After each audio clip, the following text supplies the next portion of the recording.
नमस्कार, the daily show में आपका स्वागत है। मैं हूं मुकेश कुमार। दोस्तों, अमेरिकी राष्ट्रपति डोनाल्ड ट्रंप जंग से निकलने का रास्ता ढूंढ रहे थे, मगर ऐसा लगता है कि वे और भी फंसते जा रहे हैं। खास तौर पर ईरान ने होर्मुज जल डमरू मध्य को ब्लॉक करके जो तेल संकट खड़ा कर दिया है, वे उसका समाधान नहीं ढूंढ पा रहे हैं। नौबत यहां तक आ गई है कि उन्हें चीन समेत तमाम मुल्कों से कहना पड़ रहा है कि वे अपने युद्धपोत भेजें, जो कि कतई नहीं होता दिख रहा। आशंकाएं वे व्यक्त की जा रही हैं कि कहीं हताशा में वे कोई बहुत एक्सट्रीम स्टेप न ले लें, बड़े पैमाने पर बमबारी या न्यूक्लियर बम का इस्तेमाल न कर बैठें। उधर ईरान के हौसले बुलंद है, उसकी रणनीति काम कर रही है। जंग को 16 दिनों से ज्यादा हो रहे हैं और वो इसे आसानी से लंबा खींचता जा रहा है। खाड़ी के देशों में स्थित अमेरिकी सैनिक अड्डों को भी जबरदस्त नुकसान पहुंचा रहा है। संयुक्त अरब अमीरात, कुवैत, बहरीन, कतर, सऊदी अरब बुरी तरह से प्रभावित हैं। इजराइल में भी भारी तबाही हुई है। नेतन्याहू पिछले एक हफ्ते में केवल एक या दो बार ही सामने आने की हिम्मत दिखा पाए हैं। ईरान को रूस और चीन का समर्थन भी मिल रहा है। विश्व बिरादरी की हमदर्दी भी उसके साथ है, जबकि ट्रंप का अमेरिका के अंदर ही विरोध बढ़ता जा रहा है। यही नहीं, उनकी गैर जरूरी जंग ने उनके अपने ही प्रतिद्वंदियों रूस और चीन को मजबूत होने का मौका दे दिया है। वैसे ये एक ऐसा अवसर है जब मोदी सरकार अपनी रणनीतिक चूक को दुरुस्त कर सकती है, पाला बदलकर ईरान से बिगड़े रिश्ते सुधार सकती है। मगर या तो वो अमेरिका इजराइल के मोहपाश में फंसी हुई है या फिर कंप्रोमाइज हो गई है। बहरहाल सवाल उठता है कि क्या मिडिल ईस्ट की जंग अब विकराल रूप धारण करेगी या फिर ट्रंप को बीच का रास्ता अपनाने के लिए मजबूर कर देगी। जाने माने रक्षा विशेषज्ञ प्रवीण साहनी हमारे साथ हैं, तो आइए उनसे समझते हैं कि जंग अब कौन सा रुख अख्तियार करती नजर आ रही है। प्रवीण जी, कार्यक्रम में आपका बहुत बहुत स्वागत है। मेरा पहला शुभ सवाल यह है कि एक तरफ तो ट्रंप कह रहे हैं कि ईरान से डील के लिए वो तैयार नहीं है, कोई डील नहीं हो सकती है, और दूसरी तरफ दुनिया भर के देशों से गुहार लगा रहे हैं कि आइए अपने युद्ध पोत तैनात कीजिए, जो होर्मुज है उसको खोलने की कोशिश की जाए, वगैरह वगैरह। क्या ट्रंप ये स्वीकार करने के लिए तैयार नहीं कि हालात अब उनके हाथ में नहीं है, या अभी भी वे ईरान को नेस्तनाबूद करने की जिद ठाने हुए हैं? देखिए, ऐसा है जो अमेरिका है एक बहुत बड़ी ताकत है। अमेरिका के लिए मान लेना कि वो हार गई है वेस्ट एशिया में, तो ये बहुत मुश्किल बात है। और दिक्कत क्या आ गई है कि आज प्रेसिडेंट ट्रंप अगर ये चाहे कि मैं खुद बोल दूं कि लड़ाई खत्म हो गई या मैंने इनको हरा दिया है, जो वो बोल रहे हैं अपने सोशल मीडिया पे, तो उससे काम नहीं चलेगा।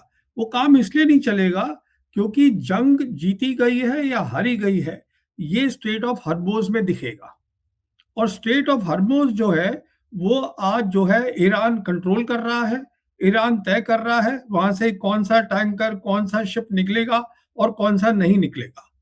तो और जो उन्होंने तैयारी करी है पिछले करीबन 10-15 साल से ईरान ने, और स्पेशली जो उन्होंने नसीहत ली है, जो लेसन सीखे हैं लास्ट ईयर की जो 12 डे वॉर है, उससे साफ दिखता है उनकी रणनीति, जिसे हम कहते हैं एसिमेट्रिक वॉरफेयर, वो पूरे तैयार हैं। और जैसे आप ही ने बताया अभी, दो बड़ी बड़ी ताकतें चीन और रशिया दोनों उनको सपोर्ट कर रही हैं। जो ईरान के फॉरेन मिनिस्टर है, उन्होंने अभी एक इंटरव्यू दिया था, उनमें ये सवाल उठाया गया कि क्या चीन और रशिया आपको सपोर्ट कर रही हैं, तो उन्होंने साफ बोला हाँ सपोर्ट कर रही हैं, मिलिटरली भी सपोर्ट कर रही हैं। तो कहने का मतलब ये है कि आज ट्रंप, देखिए ट्रंप ने लड़ाई शुरू करी थी ये सोच के कि मैं रिजीम चेंज करूंगा, लोगों को मार दूंगा और काम खत्म हो जाएगा। अब जैसी खबरें आ रही हैं, उनको सलाह भी दी गई थी, जो उनके अपने chairman joint chiefs of staff हैं, जो जनरल केन है, और उनका आ रहा है उनके हवाले से, और भी जो जनरल्स हैं उनके हवाले से, कि देखिए आपको इस लड़ाई में नहीं पड़ना चाहिए, क्योंकि हमने ये लड़ाई को कुछ समझा है, कुछ नहीं समझा है, पर वहां जाना खतरा है। पर देखिए सवाल क्या हो रहा है कि ट्रंप अब एक स्टेज में ब्लेम कर रहे थे कि स्टीव विटकॉफ है, इनके सन इन लॉ हैं जो कुशनर है, फिर रूबियो है, और जो पीट हेक्सेट है, कि इन्होंने मुझे बताया। अब पीट हेक्सेट को देखिए लड़ाई के बारे में कुछ भी मालूम नहीं है, ये बिल्कुल तय हो चुका है। तो कहने का मतलब ये है, अब सारी जिम्मेदारी जो है ये इजराइल की लड़ाई नहीं है, ये लड़ाई है अमेरिका की ईरान के साथ और ईरान के पीछे खड़े चीन और रशिया के साथ। और इसको जीतना भी मुश्किल है और इससे बाहर निकलना भी मुश्किल है। ये जंग कब खत्म होगी ये ईरान तय करेगा, अमेरिका तय नहीं करेगा। तो जैसा आपने कहा कि अब पूरी कोशिश ट्रम्प साहब की ये है कि किसी तरह से होर्मुज को खोला जाए। क्या उनके पास इसके कोई रास्ते हैं? जिस तरह से ईरान ने तैयारी कर रखी है, वो आह्वान कर रहे हैं कि दुनिया भर के देश वहां पर अपने युद्धपोत लेकर पहुंच जाएं उस ब्लॉकेज को खुलवाने के लिए। क्या ये प्रैक्टिकली संभव है? देखिए, उनके पास आज कोई ऑप्शन नहीं है। अभी बात हो रही है कि हमारे पास हम ग्राउंड ट्रूप्स को वहां लगाएंगे और उसमें बात हो रही है, जैसे आप जानते हैं, अभी कल ही उन्होंने जो खर्क आइलैंड है, जो वो एक आइलैंड है जो थोड़ा दूर पड़ता है, करीबन 30-35 किलोमीटर है ईरान की टेरिटरी से, पर ईरान का आइलैंड है। तो वहाँ उनका मेजर आउटलेट है ऑयल का, जहाँ से कोई 90% उनका जो ऑयल है वो एक्सपोर्ट होता है। तो वहाँ इन लोगों ने जो है अपने रॉकेट फेंके हैं और कहा है हमने मिलिट्री इंस्टॉलेशन डिस्ट्रॉय कर दी हैं। तो उसकी कोई अहमियत नहीं है। अभी एक बात हो रही है कि ये पैसिफिक कमांड से, इंडो पैसिफिक कमांड से कुछ मरीन्स हैं उनको भेज रहे हैं, एम्फिबियस शिप को भेज रहे हैं। मैं एक छोटी सी बात आपको ये बताना चाहता हूं, इनके पास आज कोई ग्राउंड ऑपरेशन का करने का सफल कोई भी रास्ता नहीं है। और ये जो बात हो रही है कि हम खड़क आइलैंड को सिक्योर कर लेंगे, मैं समझता हूं वो सिक्योर भी नहीं हो पाएगा। क्योंकि अगर वो कुछ भी सिक्योर करेंगे, जैसे मैं आपके दर्शकों को बताना चाहूंगा ईरान ने क्या किया है। ईरान ने अपने कई सालों की मेहनत से और सोच से उन्होंने पूरे ईरान में बहुत सारे टनल बना लिए हैं। वो टनल जो है वो ऊपर खुलते हैं जमीन पर, और जमीन पे उन्होंने वहां पर ऊपर जो है उसके वो सैंड होती है, जो धूल होती है, उससे छुपा दिया है। तो उस टनल के अंदर से इनकी जो क्रूज मिसाइल्स हैं, बैलिस्टिक मिसाइल्स हैं, ये वहां से आती हैं बाहर, और उसके बाद तो वो बाहर है ही नहीं। कहने का मतलब ये है सारा काम इन्होंने अंडरग्राउंड करा हुआ है। अच्छा, अगर वो एक टनल से बाहर आती हैं तो उसके बाद क्या है कि अमेरिकन जो है वो उस पर नजर रख सकते हैं कि साहब दूसरी बार आएंगी, फिर वो उससे नहीं आती क्योंकि उनके पास बहुत सारे टनल्स हैं। अभी एक टनल इस्तेमाल किया, उसके बाद नहीं इस्तेमाल किया। और उनकी जो पूरी जो रणनीति है वो ये है कि जो एरिया के कमांडर्स हैं उनको पूरी छूट है, उनके पास टारगेट लिस्ट है। कहने का मतलब ये है कि ये बात स्ट्रेट ऑफ हर्मोस की भी नहीं है, क्यों ये बात है पूरे पर्शियन गल्फ की। पर्शियन गल्फ जो है वो बहुत लंबा है। अगर आप खर्क आइलैंड भी देखें ये स्टेट ऑफ हर्मोस से, तो वो करीबन 500 किलोमीटर दूर है। उन्होंने ये पूरा का पूरा जो एरिया है पर्शियन गल्फ का, गल्फ ऑफ ओमान, वहां पे उन्होंने सारे जो है अपने टनल अंडरग्राउंड बना रखे हैं उसके साथ साथ। तो कहने का मतलब ये है ग्राउंड ऑप्शन नहीं है। और एक बात और आपको बताना चाहूंगा आपके दर्शकों को कि ईरान के पास करीबन 1 मिलियन मतलब 10 लाख रेगुलर आर्मी है, और उसके पास करीबन 9% ज्यादा मतलब करीबन 80 लाख या इतना मिलिशिया है। अगर 10 लाख ये है तो उतना मिलिशिया है, और उन सब लोगों को ईरान के चप्पे चप्पा जो जमीन है उससे वाकफियत है, वो उनकी जमीन है। तो ये ग्राउंड ऑपरेशन और खर्क आइलैंड ले लेंगे, ये सब जो है इससे ट्रंप और फंसते चले जाएंगे इसमें। तो अब उन्होंने जो कंडीशन लगाई है ईरान की, उनको ट्रंप मान भी नहीं सकते। उसको मानने का मतलब हो गया कि जो है हम जो है इतनी बड़ी पावर जो है वो उसने हार मान ली। तो ये सारी बात जो यहाँ फंसी पड़ी है, तो मेरे ख्याल में जैसे जैसे लड़ाई बढ़ती रहेगी, जो अमेरिका है उसके पास कोई ऑप्शन नहीं है। दुनिया देख रही है रोज कि किस तरीके से वो ये जंग जीत नहीं पा रहे हैं। तो इसका बहुत सारा रीजनल इम्प्लीकेशन है, ग्लोबल इम्प्लीकेशन है, और इंडिया के लिए इम्प्लीकेशन है। तो इसमें बहुत चीजें आ गई हैं। क्या ये जो बार बार वो कह रहे हैं कि एक सिक्योरिटी अम्ब्रेला होर्मुज पे बन जाए जो बाकी देशों के साथ मिलकर, क्या ये संभव है? कितने दो देश ऐसे होंगे जो इसके लिए तैयार होंगे? चीन तो कतई तैयार नहीं होगा, जो मेरा आकलन है। लेकिन क्या नाटो के मुल्क और क्या गल्फ के मुल्क इसमें शामिल हो सकते हैं? देखिए, मैं समझता हूँ जो इन्होंने चीन का नाम लिया है, वो इसलिए नहीं लिया है कि चीन आके उनकी मदद करे उसको खोलने में। इसलिए लिया है पब्लिकली कि चीन हमारी मदद करे इनके साथ कोई समझौता करने में। ये है सारी बात और कुछ नहीं है। और जो बाकी और मुल्क हैं इनके नेटो के, ईयू के, वो सब टूटते जा रहे हैं। अभी इटली ने बोल दिया है, उनकी प्राइम मिनिस्टर मेलोनी ने, कि हम इस लड़ाई में नहीं पड़ेंगे, हमारी जंग नहीं है। स्पेन ने मना कर दिया है, बेल्जियम ने मना कर दिया है। फिर वो मर्क्स जो है, जो चांसलर हैं जर्मनी के, वो हाँ उसमें पड़ गए हैं। कहने का मतलब ये है कि ये अमेरिका की लड़ाई है और ये लड़ाई जो है ये इल्लीगल है, क्योंकि इसका यूनाइटेड नेशन से कोई सैंक्शन नहीं है, इसका अपनी यूएस कांग्रेस से कोई सैंक्शन नहीं है। तो ये एक इल्लीगल लड़ाई है जो इन्होंने सोचा था ये बहुत जल्दी निपटा लेंगे। पर जब होता क्या है कि जब एक बड़ी ताकत होती है और उसको लगता है मेरे पे इतनी ताकत है, मैं जैसे ही जंगी मैदान में जाऊंगा दूसरी वाली साइड एकदम हथियार डाल देगी। तो दूसरी वाली साइड ने तैयारी करी थी, जो दूसरी वाली साइड के लिए वॉर ऑफ सर्वाइवल थी। अब उन्होंने कह दिया है हमारे लिए वॉर ऑफ पीस है। वो कहते हैं हम सीज फायर नहीं मानेंगे, हमें परमानेंट पीस चाहिए। और परमानेंट पीस के लिए उन्होंने शर्तें रख दी हैं। उन्होंने ये कह दिया है कि जो अमेरिका की यहाँ बेसिस है, जो गल्फ के जो कंट्रीज हैं, पर्शियन गल्फ के, उनके वहां से बेसिस हटाइए, हम उसको नहीं तो अटैक करेंगे। तो उन्होंने शर्तें लगा दी है। नहीं तो वो बोलते हैं कि हम तय करेंगे यहाँ से कौन निकलेगा स्ट्रेट ऑफ हर्मुज से। अमेरिका है, अमेरिका के एलाइज हैं, इजराइल है, उनको तो हम जाने नहीं देंगे। और जिसको हम जाने देंगे वो हमें वो युआन में पैसे दे, जो पूरी ट्रेडिंग करे। तो कहने का मतलब ये है कि आज अमेरिका देख रहा है कि अमेरिका की ताकत की भी एक हद होती है। हर ताकत की हद होती है और हर देश को ये बात समझनी चाहिए। आपसे बात करके लग रहा है मुझे कि ट्रंप के पास कोई कार्ड ही नहीं है। अब जो कुछ है अब ईरान को तय करना है, ईरान की लीडरशिप को तय करना है। क्या जी, उनके पास, इतनी असहाय स्थिति में पहुंच गया ट्रंप? क्योंकि देखिए ये लड़ाई शुरू से, इसका कोई, ये क्या लड़ाई किस लिए हो रही है वो भी तय नहीं था। कितनी बार तो उन्होंने बताया कि ये लड़ाई मैं रेजिम की चेंज के लिए कर रहा हूँ, फिर उसको बदल के बोल दिया ये न्यूक्लियर वेपन्स के लिए है, फिर ये उनकी बैलिस्टिक मिसाइल के लिए है। तो ये इसमें कुछ तय ही नहीं है। आपके पास, अगर आपके पास तय नहीं है शुरू से आप क्या लड़ रहे हो, क्या हासिल करना चाहते हो, तो अपने आप ने पूरी रणनीति बनाई ही नहीं है। तो ये मिनट टू मिनट, हादसे टू हादसा जो हो रहा है उस पे रिएक्ट कर रहे हैं और कुछ नहीं कर रहे हैं। इसके अलावा इनके पास कोई रणनीति नहीं है। और ताकत देखिए, ताकत का भी जो मतलब है वो बदल चुका है।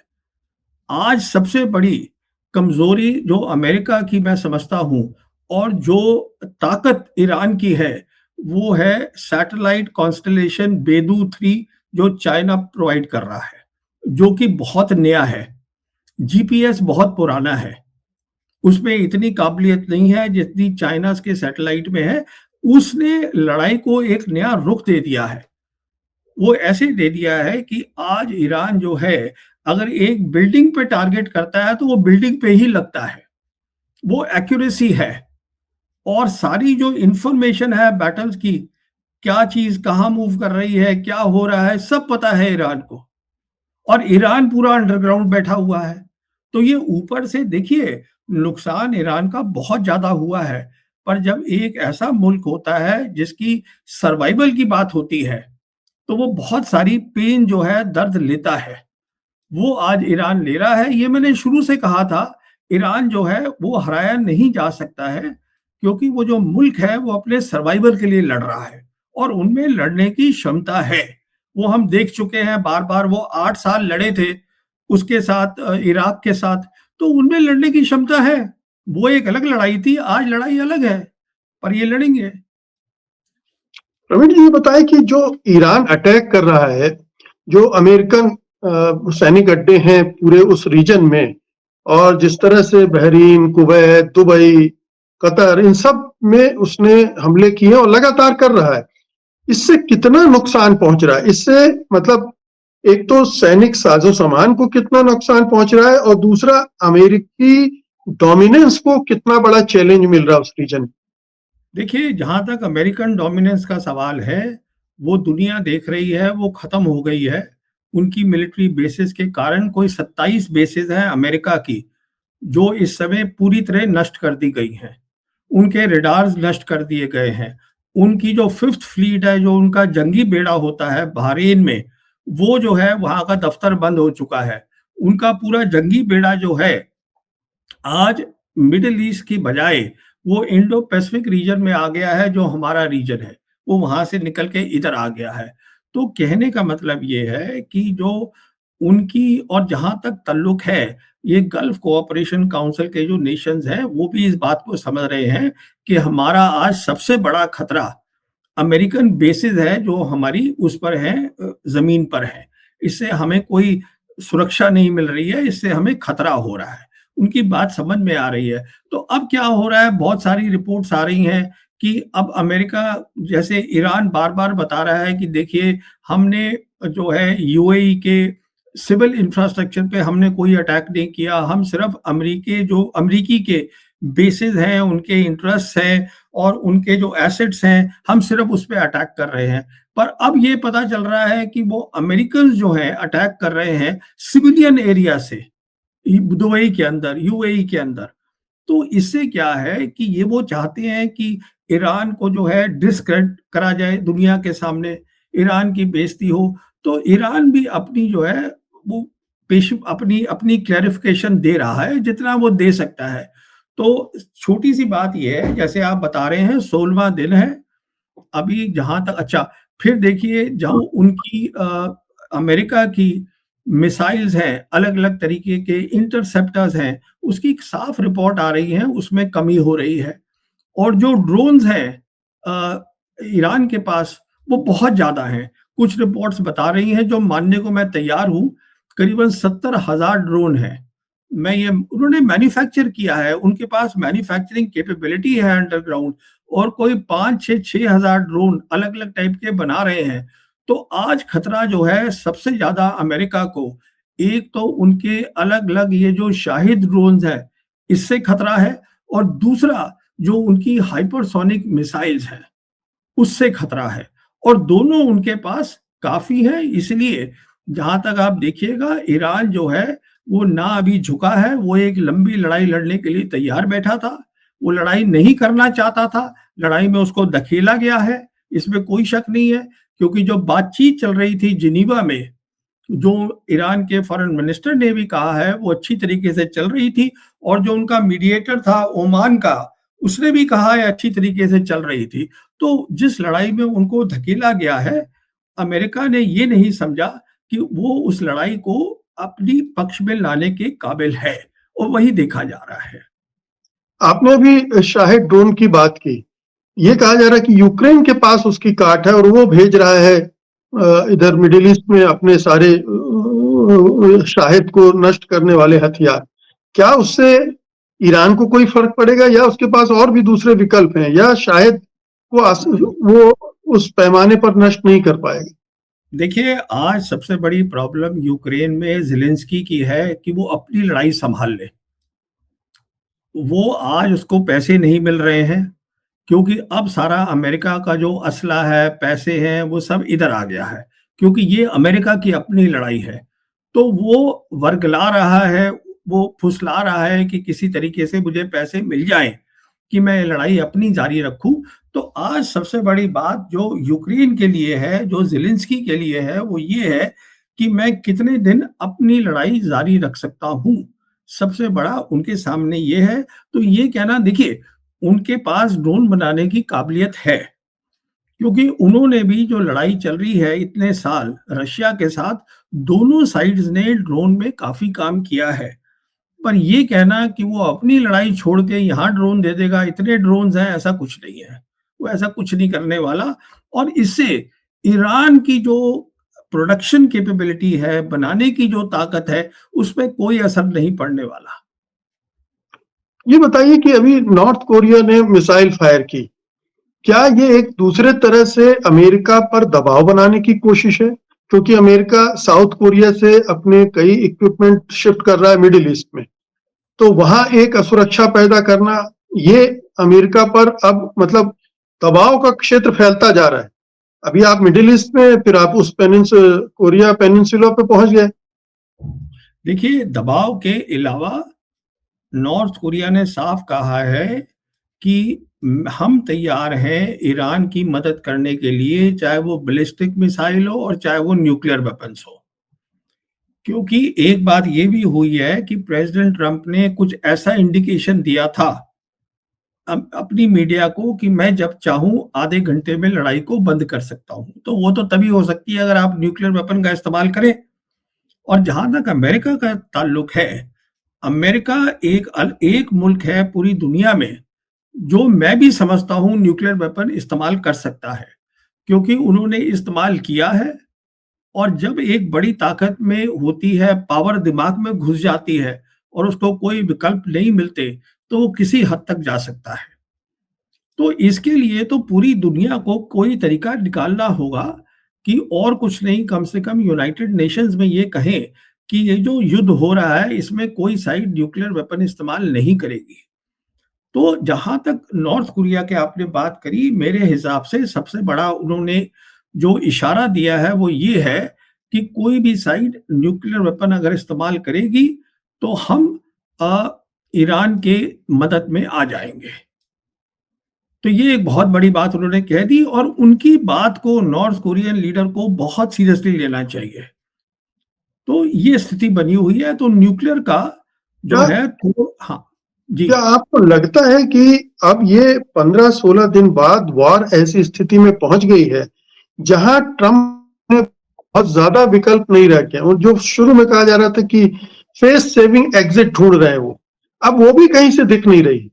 तो ये वो देखिए, ऐसा एक्सट्रीम स्टेप भी उठा सकते हैं जी। देखिए देखिए, वो फेस सेविंग की जो बात हो रही थी, उसका कोई खास मायने था नहीं शुरू से ही। क्योंकि जो रणनीति थी ईरान की वो तय थी कि हम स्ट्रेट ऑफ हॉर्मुज़ को ब्लॉक कर देंगे और उन्होंने ऑफिशियली नहीं किया है। उनका डर इतना है कि वहाँ से जहाज जा नहीं रहा है। ये नहीं उन्होंने कहा है कि हमने ऑफिशियली बंद कर दिया, पर नहीं निकल पा रहे हैं हम वहाँ से। और मुझे ताज्जुब ये होता है कि अगर अमेरिका ने इस लड़ाई को ईरान के साथ सीरियसली लिया होता, तो सबसे पहले उनका दिमाग क्या होता कि क्या मेरे पास तोड़ है हरमोज का कि नहीं है। ये एक बहुत बड़ा इशारा है कि शुरू से ही इनको ऐसा लग रहा था कि भाई ऐसा ही कोई गली का लड़का है, 2 थप्पड़ मारेंगे और काम हो जाएगा और हम आगे निकल जाएँगे। तो सोचा ही नहीं है वहाँ लोगों ने। और जैसे मैंने आपसे बताया, जो उनका सेक्रेटरी ऑफ वॉर है, पीट हेग्सेथ, उसको तो कोई इल्म ही नहीं है लड़ाई का, वो तो समझ में आ जाता है उनके बयान सुनकर। वो सिर्फ वो हौसला और बोलना ज़ोर-ज़ोर से, वो कोई स्ट्रैटेजी नहीं होती, कोई रणनीति नहीं होती, लड़ाई की उनके पास कुछ भी नहीं है। प्रवीण जी, अभी आपने कहा कि खर्ग आइलैंड पर कब्जा करने की कोशिश कर सकता है अमेरिका, कर सकता है बल्कि। अगर वो ऐसा करता है तो क्या चीन वहां ताइवान में कुछ ऐसा कर सकता है जो पूरी दुनिया में हलचल पैदा कर सकते हैं? मतलब ये वार फैलती चली जाए चारों तरफ। देखिए, इसमें 2 बातें हैं जिसका मैं जवाब देता हूँ। पहली बात तो ये है कि फिज़िकल कब्ज़ा कर्ग आइलैंड पे नामुमकिन है। वो मैं इसलिए कह रहा हूँ कि जो उन्होंने तोड़ा है, वो खर्ग आइलैंड के जो ऊपर मिलिट्री की पोस्ट थी, उनको तोड़ा है। जैसे मैं बता रहा था कि ईरान ने पूरे उसके अंदर अपने जो उनकी ज़मीन है, वहाँ उन्होंने टनल बनाए हैं, तो पक्की बात है उन्होंने इस आइलैंड पे भी टनल बनाए होंगे। और पक्की बात है कि अगर उसपे कब्ज़ा करने की कोशिश की जाएगी, तो उनके टनल भी हैं वहाँ पर और उसके अलावा उनके पास काबिलियत है कि मेनलैंड ईरान से वो इतना कोई ड्रोन दाग सकते हैं, इतने सारे उनके और मिसाइल्स हैं वो दाग सकते हैं कि अमेरिकन्स वहाँ टिक नहीं जा सकते, वो सुसाइडल मिशन है। पहली बात तो ये हो गई। अच्छा, दूसरी बात आपने करी ताइवान की। देखिए, चाइना एक बहुत सुलझा हुआ और समझदार ताकत है। वो बेवकूफ़ लोग नहीं हैं। उनको अभी उन्होंने उनकी एक बहुत बड़ा जिसको हम बोलते हैं 2 सेशन मीटिंग हुई थी, जहाँ उन्होंने अपना 15th 5 ईयर प्लान मतलब कि 2026 से 2030 तक का उन्होंने प्लान बनाया है। वो अपना राइज़ देख रहे हैं इकोनॉमी के थ्रू, टेक्नोलॉजी के थ्रू, बेल्ट एंड रोड के थ्रू और उनको कोई ईरान से ताइवान से खतरा नहीं है। और वो क्यों जाएँगे वहाँ पर उसको कब्ज़ा करने के लिए? जो मैं समझता हूँ, उनकी जो सोच है चाइना की वो ये है कि जैसे-जैसे हमारी ताकत बढ़ती रहेगी, ईरान की जो आज हालत से ये पता चल रहा है कि अमेरिकन बेसेस अगर यहाँ से हटी, कुछ भी हटी वेस्ट एशिया से, तो फिर माँग आ जाएगी कि वो वेस्ट पैसिफिक से भी हटे। उनके अपने एलाइज़ बोलेंगे कि ये हमारे लिए खतरा पैदा कर रही है। और जैसे-जैसे ताकत बढ़ती रहेगी, इकोनॉमिक ताकत, टेक्नोलॉजी ताकत चाइना की, उसको कब्ज़ा करने की ज़रूरत नहीं है ताइवान के ऊपर। वो ताइवानीज़ तो ऑलरेडी वहाँ काम करते हैं। वो एक ही लोग हैं, 2 अलग मुल्क में, आज भी काम करते हैं। मैं आपके दर्शकों को ये बताना चाहूँगा अगर किसी को खतरा है, तो हिंदुस्तान को है, जिसके बारे में कोई बात नहीं करता, जो हमारा डिस्प्यूटेड बॉर्डर है। मैं ये नहीं कह रहा हूँ कि चीन लड़ाई करेगा, पर अगर कहीं खतरा है, अगर उसको कभी इस्तेमाल करने की ज़रूरत पड़ी, तो वो इंडिया पे ही होगा, ताइवान पे नहीं होगा।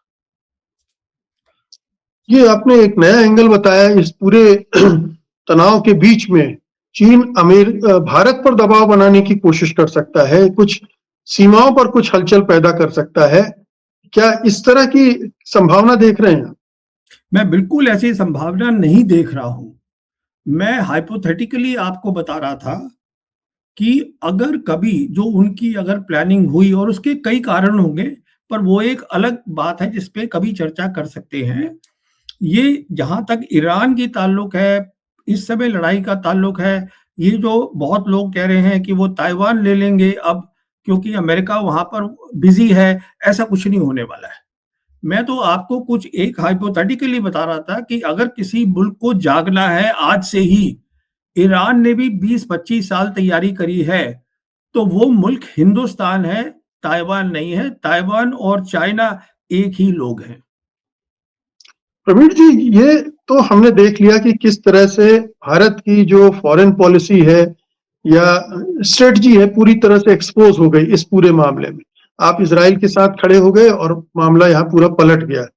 क्या आपको लग रहा है कि इसमें अब कोई इसको ठीक करने का रास्ता बचा है भारत के पास, मोदी सरकार के पास, या कोशिश की जा रही है लगातार ईरान की लीडरशिप से बातचीत करके कोई रास्ता निकालने की कोशिश की जा रही है, या जो स्टैंड ले लिया भारत ने उससे डैमेज इतना हो गया है कि ये बड़ा मुश्किल काम हो?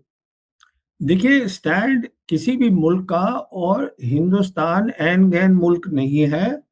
ये मुल्क है 1.5 बिलियन लोगों का।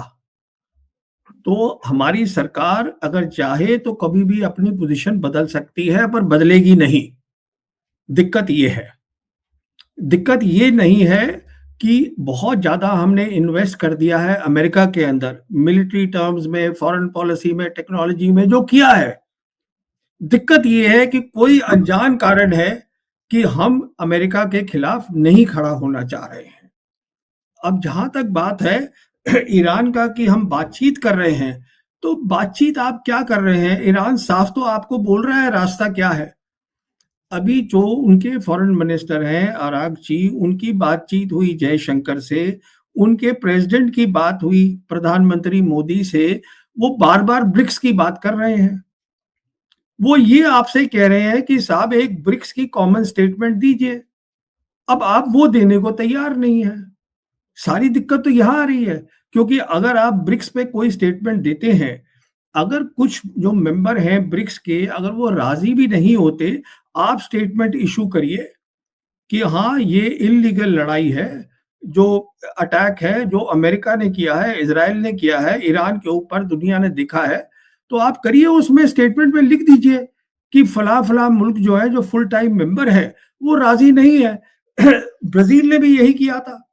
जब 12 दिन का युद्ध हुआ था 2025 में, ब्राज़ील ने 2 स्टेटमेंट इश्यू करी थी। हम एक भी स्टेटमेंट इश्यू करने को तैयार नहीं हैं। तो अब आप खुद सोचिएगा, हमारे पास रास्ता है कि हमारे जो टैंकर्स हैं वो फ्रीली जो है स्ट्रेट ऑफ हॉर्मुज से आए। हमारा हमारे पास वो रास्ता है, पर उसके लिए मेरी समझ में ईरान ये कह रहा है कि आप साहब ब्रिक्स के मेंबर हैं, ब्रिक्स की प्रेसिडेंसी इस साल की आपके पास है, आप एक स्टेटमेंट इशू कर दीजिए। जो राजी है मुल्क उसमें लिख दीजिए ये सब राजी हैं। पर प्रॉब्लम ये है कि हम प्रेसिडेंसी है हमारे पास, हमें इनिशिएट करनी है स्टेटमेंट, हम तैयार नहीं है वो करने के लिए। दिक्कत यहाँ पर है। हम डरे हुए हैं। जी। हम डरे हुए हैं अमेरिका से। अब देखिए, डरे हुए हैं, क्या हुआ है? देखिए, डरना हमें नहीं चाहिए। जैसे मैं आपसे कह रहा हूँ, हम कोई ऐन-गैन मुल्क नहीं है। हमने क्यों अपने आप को एक ऐसी जगह खड़ा कर दिया है कि हम ऐन-गैन दिख रहे हैं? ये मुझे बात समझ में नहीं आती और ये बहुत ही अफ़सोस की बात है। ये बताइए कि इस पूरी लड़ाई में अब इज़राइल की स्थिति कैसी है? नेतन्याहू तो बहुत कम नज़र आ रहे हैं और अंदर से बहुत खबरें नहीं आ रही, लेकिन इतना कहा जा रहा है कि वहाँ भी नुकसान ज़बरदस्त हुआ है। तो इज़राइल के हौसले कम हुए हैं या अभी भी वो ईरान को खत्म करने पर आमादा ही है? देखिए, 2 बातें हैं यहाँ पर। पहली बात ये है कि बहुत बात हो रही है कि नेतन्याहू की क्या हालत है, वो दिखे नहीं कई दिनों से। मैं ये कहना चाहूँगा, नेतन्याहू है कि नहीं है, उससे कोई अहमियत नहीं है इस लड़ाई की अब। वो इसलिए मैं कह रहा हूँ कि जो उनका काम था, वो कर चुके हैं। उनका काम था अमेरिका को इस लड़ाई में लाना। अब ये लड़ाई अमेरिका और ईरान की है। इज़राइल का बहुत नुकसान हुआ है, जो वो बता नहीं रहे हैं। और अब वो जो है वो साइड की लड़ाई लड़ रहे हैं हिजबुल्लाह के साथ लेबनान में। वो उसमें उनका मेन लड़ाई से उनका कोई स्टेट ऑफ हॉर्मुज़ वगैरह से कोई लेना-देना नहीं है। आज लड़ाई की सेंटर ऑफ ग्रेविटी जिसे हम कहते हैं ना कि जहाँ पे लड़ाई जीती या हारी जाएगी, उसको हम बोलते हैं सेंटर ऑफ ग्रेविटी, वो है स्ट्रेट ऑफ हॉर्मुज़ और वहाँ इज़राइल का कोई लेना-देना नहीं है। वो अमेरिका का लेना-देना है। अमेरिका के एलाइज़ ने हाथ झाड़ लिए हैं। तो अब अमेरिका और ईरान, ईरान के पीछे चीन और रशिया खड़ा है। ये सारी बात यहाँ पर आके अटक गई है। तो इज़राइल की बात करना कि नेतन्याहू दिख रहे हैं, तो वो कोई बात नहीं है क्योंकि उनके मुल्क में बहुत सारे ज़ायनिस्ट हैं। ऐसा ये नहीं है कि अगर कल नेतन्याहू नहीं भी होते तो वो जो है वो ये इस तरीके से नहीं सोचेंगे। कहने का मतलब ये है कि ये लड़ाई कैसे खत्म होगी, उसका नतीजा क्या होगा, उससे ये तय होगा कि अब इज़राइल की ताकत या हौसला कितना होगा या नहीं होगा अपने ज़ायनिस्ट प्रोजेक्ट करने का। तो उसके लिए हमें तब तक के लिए रुकना है। तो इज़राइल का फ़िलहाल रोल मुझे इसमें कुछ ख़ास दिख नहीं रहा है, वो साइड रोल चल रहा है उनका। तो ये बताएं कि आपने पहले ही कहा कि एक मतलब एक्सट्रीम स्टेप ट्रंप आजमा ले, इसकी आशंका बनी हुई है। क्या मेरे हिसाब अगर युद्ध नहीं रुक रहा है तो ये उस दिशा में जाता हुआ दिख रहा है फिर? देखिए, इसमें 2 ही बातें हो सकती हैं। या तो ये हो सकता है कि अगर ट्रंप, देखिए ये लड़ाई ईरान बंद नहीं करने वाला है। ईरान जो है 100% अभी जो उसकी पोज़ीशन है कि मुझे ये चाहिए है, वो उसकी मैक्सिमम पोज़ीशन है। अभी वो और जो है अमेरिका को जो इंग्लिश में बोलते हैं वर्ड ह्यूमिलिएट, वो करेगा। उससे दुनिया को पता चलना चाहिए कि ताकत की भी एक लिमिट होती है, दादागिरी की भी एक लिमिट होती है। तो वो करने में लगा है ईरान और ईरान भी बहुत नुकसान झेल रहा है, ऐसी बात नहीं है। पर मुझे जो लग रहा है कि ये आज भी अमेरिका में कुछ समझदार लोग हैं, जो ट्रंप को ये जो हम ऑप्शन की बात कर रहे हैं न्यूक्लियर वेपन की, वो इस्तेमाल नहीं करने देंगे। जैसे आपने भी अपनी ओपनिंग कमेंट्री में बोला था, बहुत जो यूएस कांग्रेस है वो डिवाइडेड है इस लड़ाई के ऊपर। तो कहने तो अभी फिलहाल मैं आपसे ये कह रहा हूँ कि ट्रंप ने ये हिंट दिया था, जो बताता है कि उनके पास एक्चुअली कोई लड़ाई लड़ने का विकल्प या ऑप्शंस नहीं है। तभी प्रेसिडेंट इस तरीके से बोलेगा कि देखिए मैं आधे घंटे में लड़ाई बंद कर सकता हूँ। उसके रिलेशन में मैंने कहा था कि जो वो कह रहे हैं उसको सीरियसली लेना चाहिए, अगर अमेरिकन प्रेसिडेंट कह रहा है तो। पर क्या वो एक्चुअली करेंगे, तो मुझे लग रहा है उनकी अपनी पोजीशन भी बहुत कमजोर है आज अमेरिका में। क्या आपको लग रहा है कि चीन और रूस किसी तरह की मध्यस्थता कर रहे हैं, कर सकते हैं? और ओमान का भी नाम आ रहा है, पाकिस्तान का भी नाम आ रहा है। कुछ ऐसे प्रयास बैक चैनल चल रहे हैं जो अगले कुछ दिनों में फलीभूत हो सकते हैं? देखिए, सिर्फ 2 कंट्रीज हैं जो मीडिएशन आज कर सकते हैं, वो है चाइना और रशिया। और दोनों की जो है वो जारी है, जो कोशिश जारी है वो दिख रही है हमको, दोनों कर रहे हैं, क्योंकि दोनों नहीं चाहते कि लड़ाई और बढ़े, पर दोनों ये भी नहीं चाहेंगे कि ईरान झुक जाए, वो उनके हित में नहीं है।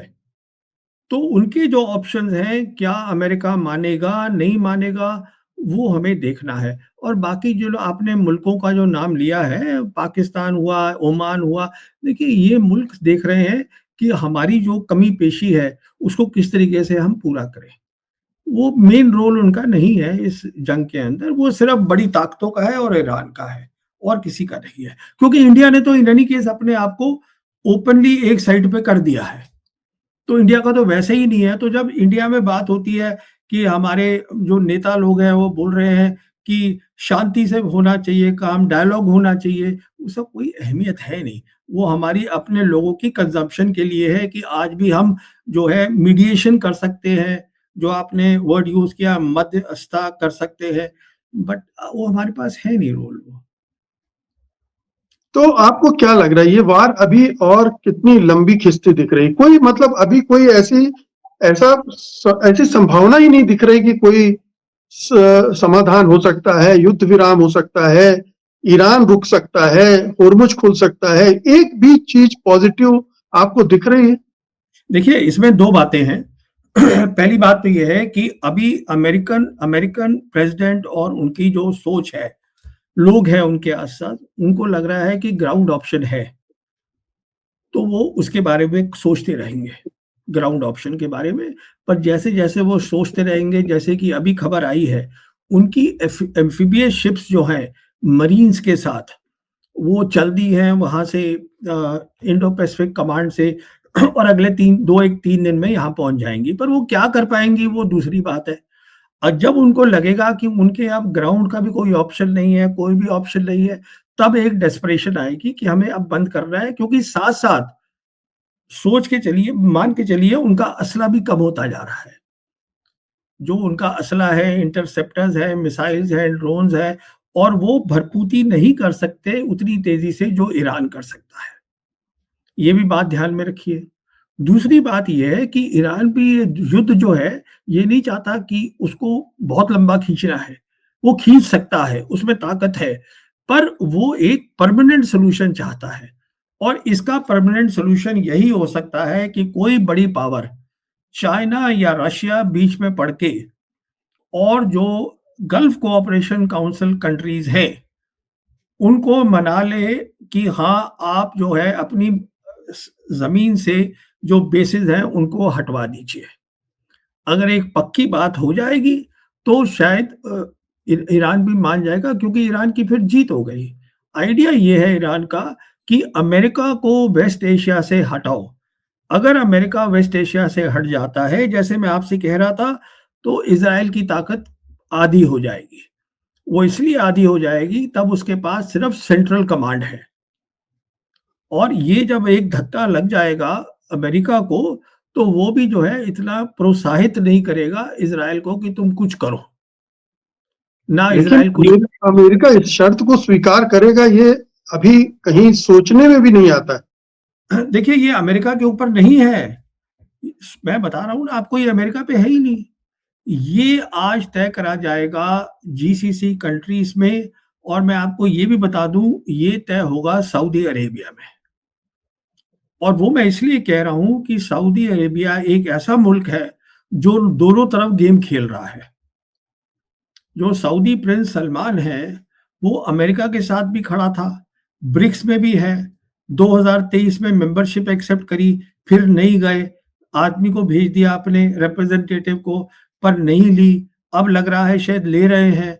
और साथ-साथ उधर नवंबर लास्ट ईयर में आप याद करिएगा प्रिंस सलमान गए थे व्हाइट हाउस, तो वहाँ पर उनकी बड़ी वो हुई आदर हुआ क्योंकि प्रेज़िडेंट ट्रंप ने बताया कि अब ये 600 बिलियन इन्वेस्ट करेंगे अमेरिका के अंदर। तो ये सब बात हुई, F-35 लेंगे, तो वो दोनों तरफ का गेम खेलने में लगे हैं। तो और वो जो है आज जो है अरब वर्ल्ड की सबसे बड़ी ताकत है। करीबन 53 मिलियन लोग हैं और जो उनकी होली साइट्स हैं वो उनके अंडर हैं। पर उनका जहाँ तक सऊदी अरेबिया का ताल्लुक है, उनकी बस एक ही रिक्वायरमेंट है कि उनकी रेजीम जो है वो इंटैक्ट रहे। उनकी जो वो शासन कर रहे हैं वो करते रहें। तो अगर वो उनको गारंटी मिल जाती है ये चाइना या रशिया से, देखिए वो दोनों इन्वॉल्व्ड हैं इस रीजन में, तो उनको भी लगेगा। और फिर वो जीसीसी कंट्रीज है, जैसे आप जानते हैं अभी जीसीसी के अंदर यूएई है और सऊदीज हैं, ये बात कर रहे हैं कि जो हमने इन्वेस्टमेंट बताई है अमेरिका में, हम उसको क्या कम करें, उसको रिव्यू करा जा रहा है। अच्छा, साथ साथ सऊदी क्या कर रहा है, अब वो ये भी कहता है कि हाँ, पेट्रो डॉलर नहीं होगा, युआन डॉलर, पेट्रो युआन होगा, उसकी भी बात शुरू हो गई है। तो सऊदी अरेबिया एक बहुत बड़ा रोल प्ले कर सकता है मेरे हिसाब से, अमेरिका को उसकी बेसिस को वहां से हटाने में। और उसके साथ साथ जिसे हम कहते हैं बैलेंस ऑफ पावर, रीजन में बदल जाएगा और दुनिया में बदल जाएगा। और क्या आपको लगता है कि इजराइल ऐसा होने देगा, क्योंकि अमेरिका पर उसकी ग्रिप है? देखिए साहब, ग्रिप से कुछ नहीं होता है। अमेरिका पे क्या ग्रिप है उससे कोई लेना देना नहीं है हमको। कहने का मतलब ये है, इजराइल मिलिट्री टर्म्स में कोई बड़ी ताकत है ही नहीं। इसको हम हिंदुस्तानियों ने बनाया हुआ है। इज़राइल जो है उसका पूरा रिकॉर्ड रहा है कि वो ये जो प्रॉक्सीज़ हैं, हिज़्बुल्लाह है, हमास है, जेनोसाइड कर दिया गाज़ा में, ये इन्होंने यही किया और कुछ नहीं किया। आज ईरान के सामने जब 12 डे वॉर हुई थी तब नहीं खड़े हो पाए, फिर वो उसको लेकर आ गए कि साहब ये जंग आप रुकवा दीजिए। तो ये इज़राइल की जो मिलिट्री ताकत है, वो हिंदुस्तान की बनाई हुई है एक सोच।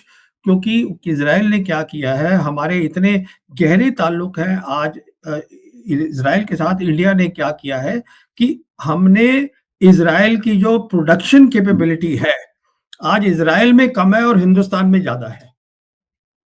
ये हालत हो गई है। और लेकिन हमारे एक बहुत बड़े इंडस्ट्रियलिस्ट उसमें इन्वॉल्वड है, उसमें कोई छुपी बात थोड़ा ना है। बिल्कुल, आप किसी भी एयर शो में जाइएगा, आप देखिएगा Adani air space, defence and aerospace उनका बहुत बड़ा स्टॉल होता है। हिंदुस्तान में जाके देखिए जब कभी होती है तो सबसे बड़ा उनका स्टॉल होता है। और वहां पे सारी चीजें, यूएवीज और ये सब छोटे हथियार, स्मॉल आर्म्स, सब इजराइल के हैं और उसको हम हिंदुस्तानी नाम देके हम यहाँ बना रहे हैं। तो इजराइल कोई ताकत नहीं है, मिलिट्री ताकत, ये ख्याल है लोगों का। नहीं, लेकिन 1967 की वार में उसने अरब मुल्कों को किस तरह से परास्त किया था और कितने हिस्से पर कब्जा कर लिया था, ये तो ताकत उसने एक बार नहीं कई बार दिखाई है इस तरह से। देखिए, आप ठीक कह रहे हैं, उसकी लड़ाई हुई, 73 की लड़ाई हुई, वो सब बात समझ गया मैं आपकी। पर वो सब ताकतें हैं, वो सब न्यूट्रलाइज़ हो चुकी हैं आज। क्योंकि आपको हमेशा ये देखना चाहिए कि आज सिचुएशन क्या है। मिसाल के तौर पे जैसे अगर मैं हिंदुस्तान की मिसाल लूँ, हमने 71 का जंग जीती। पर ये कहना कि अगर आज भी हम जंग जीत लेंगे पाकिस्तान के साथ, वो एक अलग मसला है। ये कह दिया कि साहब वो जीती थी तो ये भी जीत लेंगे, ऐसी कोई बात नहीं है। आज की जो सिचुएशन है वो इतनी बदल चुकी है। इज़राइल जो है वो अमेरिका के दम के बिना लड़ाई नहीं लड़ सकता है ईरान के साथ, ये तय है। वो हम देख रहे हैं। आज उसकी जो सिचुएशन है वो ये देखिए, जैसे ये कंट्रीज़ हैं, इजिप्ट हुआ, जॉर्डन हुआ, ये सब चुपचाप बैठे हैं। अब जॉर्डन जो है वो क्रिएशन है, मतलब आप जानते ही हैं जॉर्डन क्या मुल्क है। तो आज जो एक मुल्क है पूरे वेस्ट एशिया में, तो ईरान ही तो है, और कौन है? यही है बस सिचुएशन, तो उसको वो ले नहीं सकता। ये दिक्कत यही है। नहीं, मैं तो इसलिए बोल रहा था कि जो अभी अमेरिका की रिजीम है, ट्रम्प रिपब्लिकन पार्टी की, वो इजरायली रिजीम से बहुत ज्यादा कनेक्टेड है और एप्स्टीन फाइल्स और तमाम चीजें की वजह से कंप्रोमाइज भी है। तो इसलिए मैं उस ग्रिप की बात कर रहा था। ये तो ग्रिप अमेरिका तो है। इजराइल से अलग नहीं कर सकता अपने। जी। नहीं, नहीं, देखिए वो तो अमेरिकन के बहुत सारे इंडिपेंडेंट एनालिस्ट हैं, वो भी बोल चुके हैं। इज़राइल लॉबी की जॉन मेयरशाइमर है, जेफरी सैक्स है, जो मतलब जिनको आप ट्रस्ट करेंगे, जो बेइंतहा समझदार लोग हैं, तो वो भी साफ बोलते हैं कि इज़राइल लॉबी है। जॉन मेयरशाइमर ने किताब लिखी हुई है इसके ऊपर। तो इसमें तो कोई शक ही नहीं है ना। वो कंट्रोल करते हैं, ये क्या कहते हैं फाइनेंशियल सिस्टम, वो सब कुछ कंट्रोल करते हैं अमेरिका के अंदर। कांग्रेस जो है, कांग्रेस आधी बटी हुई है, सबको पता है, और वो इज़राइल उनको फंड करता है। तो देखिए, इज़राइल और जो हमारे गुजराती हैं, उनमें एक सिमिलैरिटी है। वो होते हैं ना, वो दोनों को पता है पैसे कैसे बनाने हैं और क्या कैसे जोड़ने हैं। तो तो यही यहूदी मानसिकता की बात आप हाँ, कर रहे हैं जो। जैसे वो है, जैसे हमारे यहाँ गुज्जू बोलते हैं, गुज्जू कम्युनिटी बहुत जी, प्रॉस्पेरस रहती है, क्योंकि उनको पता है पैसा कहाँ खर्चना है, नहीं खर्चना है, कहाँ जोड़ना है। तो वैसे उनमें भी है। जू इसपे तो कई किताबें लिखी जा चुकी है ना, तो बिल्कुल। ये है। हाँ, बिल्कुल। दो सवाल अंत में। हाँ, जी, एक जी। एक ये कि ये जो तेल का मामला है, क्या आपको अगले कुछ दिनों में कुछ इसका सलूशन निकलता दिख रहा है, या ये अब अभी और एक्सक्लेट करेगा? देखिए, जहाँ तक ईरान का ताल्लुक है, उन्होंने कह दिया है कि हम इसको $200 पर बैरल तक ले जाएँगे, हमें कोई दिक्कत नहीं है। और जहाँ तक ब्रिक्स के मेंबर्स का ताल्लुक है, जैसे चाइना, रशिया, अच्छा पाकिस्तान को भी छूट दी हुई है, बांग्लादेश को भी छूट दी हुई है, तो वो ब्रिक्स के जो मेंबर्स हैं, उनके साथ उन्हें कोई दिक्कत नहीं है। इंडिया के साथ उनकी दिक्कत एक अलग दिक्कत है, क्योंकि उनकी सबसे बड़ी जो दिक्कत है, मैं आपको बताना चाहूँगा कि हमारे जो प्रधानमंत्री 25 फरवरी को गए थे इज़राइल में नेतन्याहू से मिले, उसके ऊपर टिप्पणी करी है प्रोफेसर मोहम्मद मरांडी से ने, जो कि मैं अनऑफिशियल स्पोक्सपर्सन समझता हूँ ईरान का, जो ईरान की रिजीम के लिए बोलते हैं, बेइंतहा समझदार इंसान है। तो उनका ये कोट है that prime minister Modi made a stupid और फूलिश, कुछ ऐसा बोला है, miscalculation of going to Israel, कि वो इज़राइल गए। तो वो जाने का मुझे समझ में नहीं आता है क्या ज़रूरत थी, जबकि ये सब कुछ पता था। कि ये नहीं पता था कि जंग होगी, पर ये दिख रहा था कि अमेरिका जो है जंग की तैयारी के लिए अपना जो फोर्सेस है उसको इकट्ठा कर रहा है। मैं सिर्फ एक ही कारण सोच सकता हूँ क्यों प्रधानमंत्री गए, क्योंकि यहाँ पे किसी ने सोचा ही नहीं था, यहाँ किसी ने सोचा ही नहीं था कि अमेरिका को ईरान जो है आड़े ले लेगा। ये तो कभी सोचा ही नहीं है। तो हमको ये लगा कि अगर ये मेरी सोच है, असेसमेंट है, हमें ये लगा कि अगर ट्रम्प हमसे नाराज़ है, अगर हमें ट्रम्प को खुश करना है, तो चलिए प्रधानमंत्री वहाँ चले जाएँ 25 को जाके, क्योंकि जीतना तो अमेरिका और इज़राइल नहीं है, अगर लड़ाई हुई या नहीं हुई, तो वो जो पूरी कहानी है वो उल्टी हो गई है। ये सारी दिक्कत है। बस, और दूसरा सवाल ये है कि ये जंग क्या अभी यूं ही आगे बढ़ती रहेगी, आगे और बढ़ेगी, या ये लो इंटेंसिटी की जंग चलती रहेगी?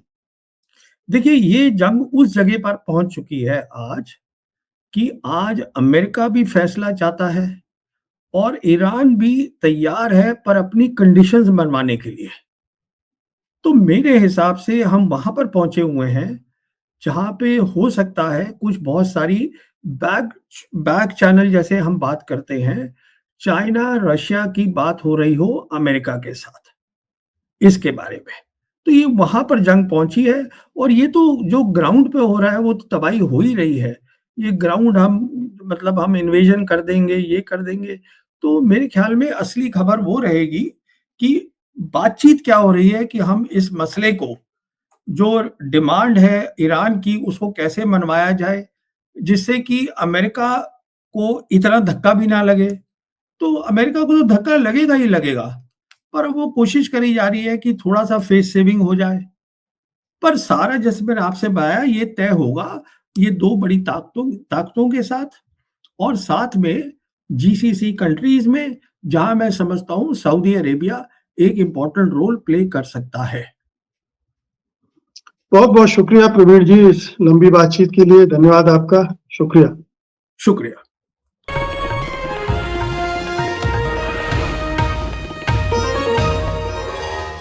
Copyright disclaimer under Section 107 of the Copyright Act 1976. Allowance is made for fair use for purposes such as criticism, comment, news reporting, scholarship, and research.